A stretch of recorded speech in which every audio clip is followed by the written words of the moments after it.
গণ অধিকার পরিষদ ভাঙনের নেপথ্যে এনায়েত করিমের নাম উঠে আসে। তবে এ ধরনের অভিযোগ সরাসরি প্রত্যাখ্যান করেছেন ডক্টর রেজা কিবরিয়া। তার দাবি, দল ভাঙনের সাথে এনায়েত করিমের কোনো সম্পর্ক নেই, বরং অন্য কারণেই এই ঘটনা ঘটে।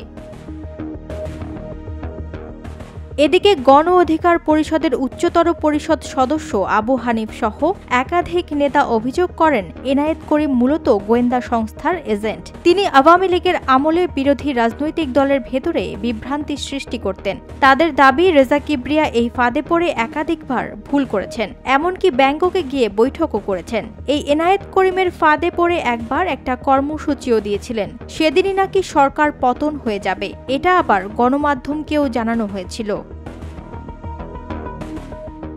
তবে রেজা কিবরিয়া এসব অভিযোগ সরাসরি নাকচ করেন। তিনি বলেন, আমেরিকায় এনায়েত করিমের সঙ্গে পরিচয় হয়েছিল ৫-৬ বছর আগে, কিন্তু দলের ভাঙনের পেছনে এই সম্পর্ক কোনোভাবেই দায়ী নয়, বরং তার বক্তব্য অনুযায়ী দল ভাঙনের প্রধান কারণ ছিল নুরুল হক নূরের সঙ্গে ইসরায়েলি গোয়েন্দা কর্মকর্তা মেহেদী এন সাফাতির যোগাযোগ ও ফান্ডিং।